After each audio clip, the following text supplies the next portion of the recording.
this bike was banned for using a jet turbine as an engine, and this Suzuki was outlawed because it was just too crazy. And these are 12 motorcycles that have been banned. And stick around, because one of them was so wild it could outrun police helicopters. No exaggeration. We'll get to that beast in a moment. But first, let's talk about a machine that was literally too fast for its own tires. The Kawasaki Ninja H2R is a track-only monster that delivers over 300 horsepower thanks to its supercharged 998cc engine. You heard that right. 300 horsepower on 2 wheels. This thing doesn't just go fast, it launches like a missile. We're talking 0 to 60 in under 2.5 seconds, and it tops out near 250 miles per hour. The problem? There are no such tires on the market that can consistently handle that speed for long. It was deemed too unsafe for public roads and banned in multiple countries for street use. Even Kawasaki themselves warned that the H2R should only be used on closed tracks. But this wasn't the first Kawasaki to cause a problem, because back in the early 70s, the Kawasaki H2 Mach 4 750 was already making headlines for being uncontrollably fast. It had a 3-cylinder, 2-stroke engine that produced an insane power-to-weight ratio for the time.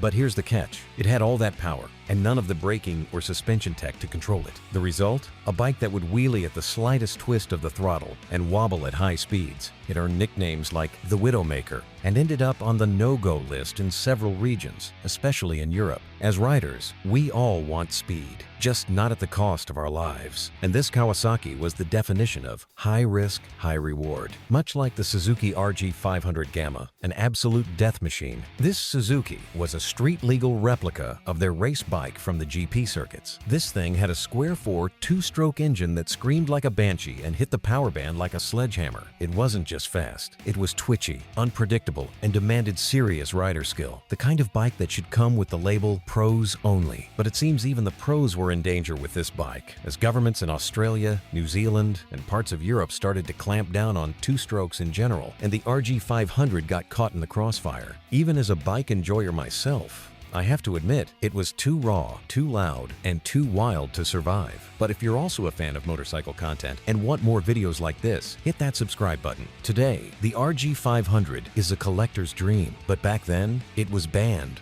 before most riders could even figure it out. And years later, we have modernized versions of bikes that too had to get banned, such as the MTT Y2K Superbike. I get why they'd ban this one. The MTT Y2 K Superbike doesn't use a normal engine. It uses a jet turbine. Yes, you heard that right. This bike is powered by a literal helicopter engine, the Rolls-Royce Allison 250 C18 to be exact. That's good for around 320 horsepower at a top speed close to 240 miles per hour. It runs on jet fuel or diesel and sounds like a jet taking off. Unsurprisingly, this isn't street legal in most places. The exhaust is so hot it can melt car bumpers if you stop too close behind it. Even the DMV doesn't quite know how to register a turbine-powered motorcycle. It's less of a bike and more of a science experiment that somehow escaped the lab and hit the market. But not every bike that's banned has to be due to its insanely high speed. Some were banned because they turned everyday riders into race day lunatics. Take the Yamaha RZ 350, for example. It looked like a normal sport bike until you cracked the throttle and the 2-stroke twin engine snapped to life. It was light, fast, and surprisingly affordable, which meant younger riders could easily get their hands on one. And that was the problem. Too many crashes, too many hospital visits. In the US, it was the only 2-stroke street bike to come with emissions controls, and still, California banned it entirely. It wasn't just emissions, it was the chaos this bike left behind on the streets. And if this chaos wasn't enough, allow Honda to introduce themselves to this video. The Honda CBR 900RR Fireblade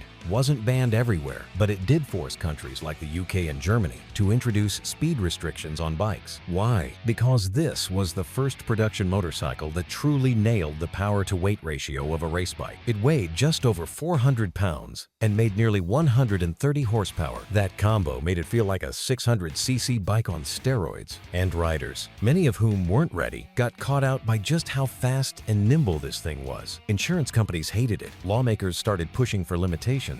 And even just the name Fireblade, you could already tell you were in for a treat. Honda didn't break any laws, but they pushed the boundaries so far that rules had to be written in response, much like what happened with BMW's rocket-like creation. The BMW K1200R was a naked bike with superbike-level performance. Unrestricted, it could hit nearly 170 miles per hour, and it got there in luxury and comfort. It wasn't loud, it wasn't flashy, it was a German-built speed machine dressed in business casual. But in countries with strict horsepower limits, like France's 100 horsepower rule, the K1200R was too powerful to be sold in its full glory. It had to be detuned or banned altogether, depending on the year and model. But the funniest part is, even detuned, it was still terrifyingly fast. This thing didn't just break rules. It broke the illusion that naked bikes were somehow tame and changed the game forever. But some bikes don't just change the game, they cross the line. And that's exactly what Suzuki did with their Hayabusa bike. This is the one that started the gentleman's agreement between motorcycle manufacturers. It shattered the speed record,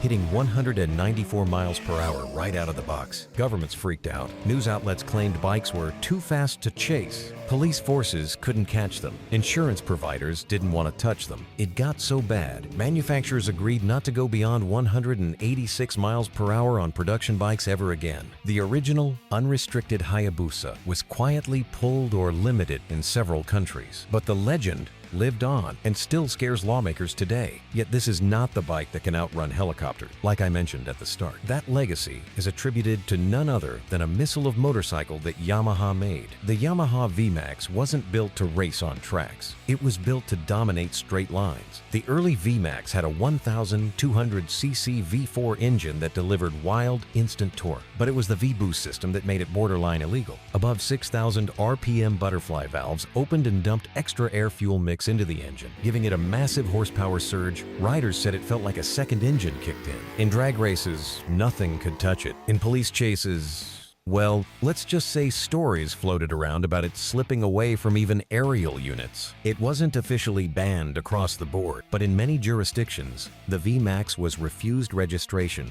or heavily taxed due to emissions and noise. It was too loud, too heavy, and way too fast to be trusted on normal roads. But it wasn't criminal. For that, you have to turn into a creation only an Italian company could make. Enter the Aprilia RS 250. It looks harmless. It's sleek, small, and even sounds a little high-pitched like a chainsaw. But this little two-stroke Italian rocket was built for one thing: speed through corners. It weighed just 300 pounds and made around 70 horsepower, which doesn't sound like much until you ride it. It would carve through twisties like a scalpel. So why did it get banned? Two reasons: emissions and power to weight. In the US, the EPA said no thanks to importing this bike for road use. Canada and other regions followed suit. It became track only, even though it was perfectly capable of street use. Too fast, too light, too rebellious, much like the Honda NR 750. Now technically, this bike wasn't banned, but it was so exotic, so powerful, and so expensive, most governments chose not to allow them for regular road use. It had oval piston, not round, oval. That meant 32 valves and 8 connecting rods for a 4-cylinder engine. The engineering was so far ahead of its time, it made regulators nervous. Only 300 were made, and most countries refused to homologate them for emissions, noise, and safety testing. In other words, it was banned by bureaucracy. Too weird, too advanced, too much. But there's one line it didn't cross, and that was the laws of physics. But we can't say the same about the Dodge Tomahawk. Technically, it's a concept, but it had an engine, it had wheels, and it moved. A 500 horsepower V10 engine from a Dodge Viper strapped to a thing with 2 front wheels and 2 rear wheels. Was it a car? Was it a bike? Nobody really knew, but it worked, and it allegedly hit 300 miles per hour in testing. No country in the world would allow it to be road legal. Not one. It was banned everywhere. Too heavy, too unstable, too insane. But it still exists as a symbol of what happens when engineers have no rules to follow. And if you're a pro rider, you would probably like to at one point get your hands on this thing. But first, you should really find out if you are as good as you think, which is why I made a video with 10 tricks you need to know in order to be a true motorcycle pro. Thank you for watching. I'll see you in the next one.